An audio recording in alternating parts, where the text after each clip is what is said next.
Hmm?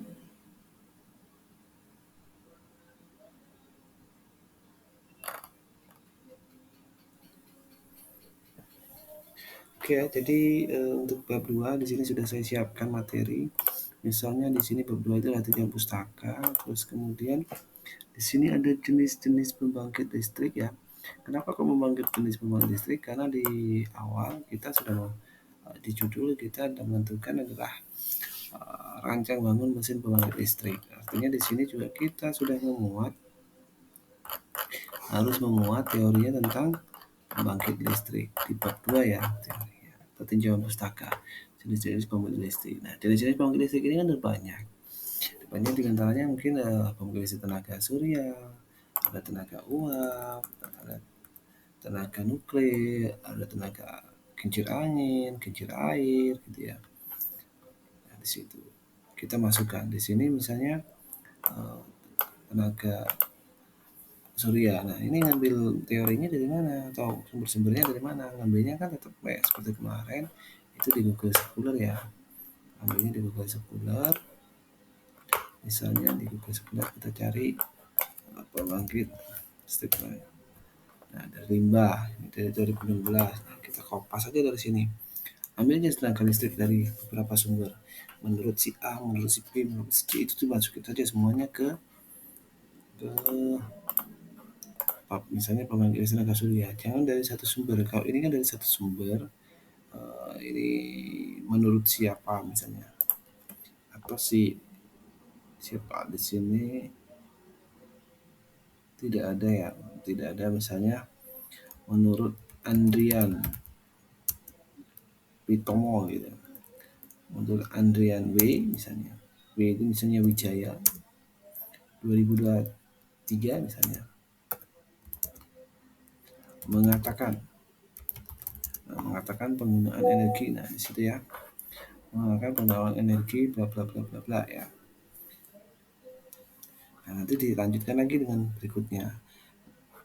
Menurut satu orang, terus kemudian di sini menurut misalnya di sini Wawan misalnya, Wawan T, Tommy misalnya ya, 2025 misalnya, 23, 22 misalnya Wawan T, titik koma, misalnya di sini Joko Sutrisno misalnya, titik koma. Nah, ini berarti menunjukkan ini dua orang ya.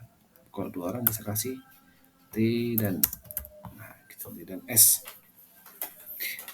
Di sini mengatakan apa misalnya tenaga surya apa gitu ya. Lagi misalnya di sini ada 3 orang. Kalau 3 orang misalnya Tommy S terus kemudian titik koma titik itu artinya S-nya itu singkatan. Terus misalnya di sini Tami ya, terus kemudian ini Wisnu misalnya Wisnu Kurnia gitu ya. Terus kemudian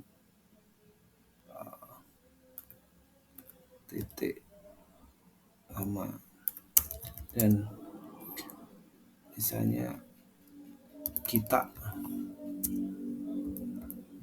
Diniarti misalnya ya, titik koma 2023 mengatakan bahwasannya tenaga surya misalnya surya lagi. Terus kemudian ganti lagi misalnya kalau dia lebih daripada satu lebih daripada 3 misalnya sebut saja misalnya di sini Erni DKK. Nah, berarti ada 4 orang yang mengatakan 2021 itu lebih daripada 3 ya. Mengatakan tenaga surya apa misalnya.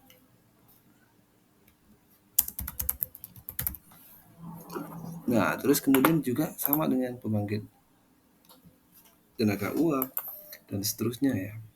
Itu sama cara penulisannya seperti ini. Jangan cuma satu aja, tapi carilah banyak-banyaknya karena ini akan jadi referensi dan bisa menjadi modal kalian untuk memperbanyak jumlah halaman skripsi Anda. Nah, setelah jenis-jenis tenaga listrik di judul yang kedua tadi membahas dengan metode termoelektrik. Nah, termoelektrik itu apa? Kita cari juga di Google Scholar, tapi ingat caranya jangan dibaca terus di copy paste, jangan seperti itu. Dibaca, copy paste, baca lagi, dimodifikasi tulisannya. Caranya seperti apa? Ada di pertemuan di sebelumnya. Pertemuan kedua kalau tidak salah ya. Sama dengan seterusnya di sini ada mesin pemanas, pemanas berbahan bakar oli, terus kemudian pengukuran tenaga listrik. Nah, ini pengukuran tenaga listrik ini kan kita butuhkan untuk mengetahui seberapa besar sih pembangkit listrik menggunakan termoelektrik berbahan bakar dari sumber panas itu yang menghasilkan energi. Kita membutuhkan pengukurannya, cara mengukurnya, terus menginstalasinya, terus mana pembuatan tungkunya itu kayak mana. Nah, jadi dibutuhkan di sini dan dibuat jangan cuma satu sumber, tapi banyak-banyak sumber ya. Nah, mungkin itu saja dari pertemuan keempat ini. Untuk mungkin kalau ada yang ditanyakan ya, untuk yang ingin ditanyakan bisa diskusi di japri ke saya ya.